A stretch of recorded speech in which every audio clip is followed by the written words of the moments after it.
How are you guys today? Good, thanks.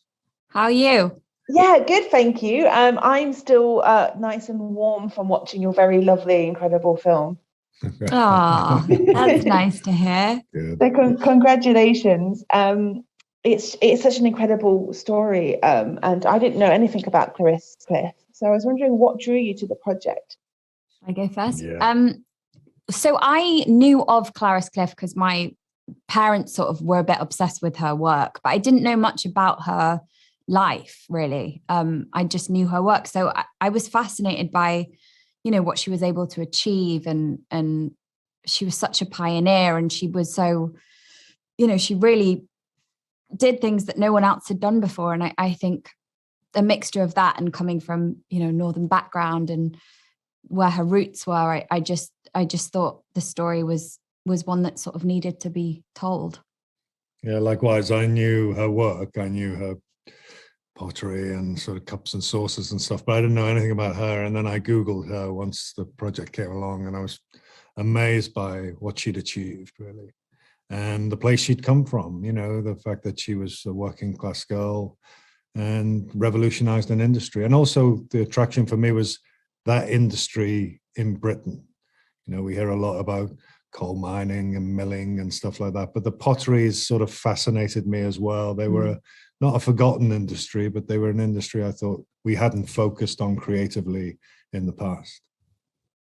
Absolutely. I was amazed with the pottery and the factories and like the production line. And how much did you guys get to research the ceramics and play and like kind of get into like the groove of pottery and ceramics?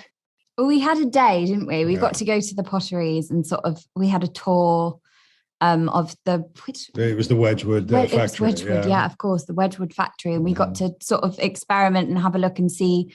And you threw some pots. I threw some pots. Yeah. It has a great video of which that. I've promised not to share. It was a bit like the generation game.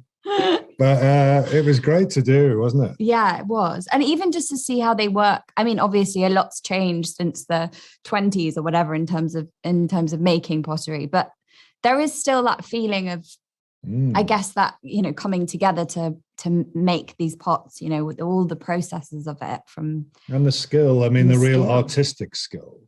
It is an industry, so people would be on a conveyor belt, sort of, that sort of production line. But certainly the painting of it was such a skillful job, and needing to sort of recreate it over and over and over again. That was something that I really got a sense of at the Wedgewood factory. But the research was very hands-on. I witnessed Phoebe being very hands-on, and that was fun. Absolutely. And just Phoebe, talking about Clarice, I love her as a figurehead because she's so happy-go-lucky and optimistic. Yes. So how did you find her character and bringing that kind of life? Because she brings life to the film immediately and to the people around her. Yeah, I mean, I loved playing Clarice because there's such an... I mean, she's very unaware of herself, which is really lovely to play as an actor. Like, there's no awareness of her, but outside, her eye for things, and also just like there was such an optimism about her and such a vision that I always find it remarkable when people haven't had someone to look up to, right? There was no role model that was doing what she was doing, and yet she was doing it anyway. And well, from the film, I don't know whether this was true or not, but it sort of seemed like she always knew what she was going to do and what she wanted to do. And going back to being at Wedgewood, seeing the skill, a lot of the people, whether they're painting or molding or whatever, that they've learned that specific skill for so long and they're so good at it and they can sort of do it with their eyes closed. I mean, incredible skill. And the fact that Clarice was sort of able to do everything, she learned a bit of everything. So she really, no one else was doing that. Every woman particularly, they had one skill and they did that for their whole lives, and that was it. So, I found that really remarkable about her, that she sort of learned everything. She had such a vision. Also that she came from a background where they had to earn money. You know, she took great risks because she could have had to stay on the production line in order to bring money into the household, but she really took risks to sort of push that, didn't she? I was so amazed by her. Absolutely. And I do love the relationship that you guys have in the film with Fred, because there's some sort of a mentorship, but he's still stuck in his kind of traditional ways. But then she coaxes some kind of hidden passion out of him. There's that wonderful scene where he shows her the scrapbook. So how did you develop that relationship? Well, that was all in the script, really. But also when we both did our research, you saw that she had great respect for him. He had great respect in the industry himself. But he really was a Victorian man. And I think he was frightened of her. She brings a revolution to the factory. She brings a revolution to the industry and the world. And he's both excited and frightened of that. I have a really lovely Clarice quote that I really wanted to end on. And because she's so incredible and happy-go-lucky, like I said before. And she has this really good mantra of having a little fun at work does not make me any less of an artist. And people who appreciate truly beautiful and original creations of pottery are not frightened by innocent tomfoolery.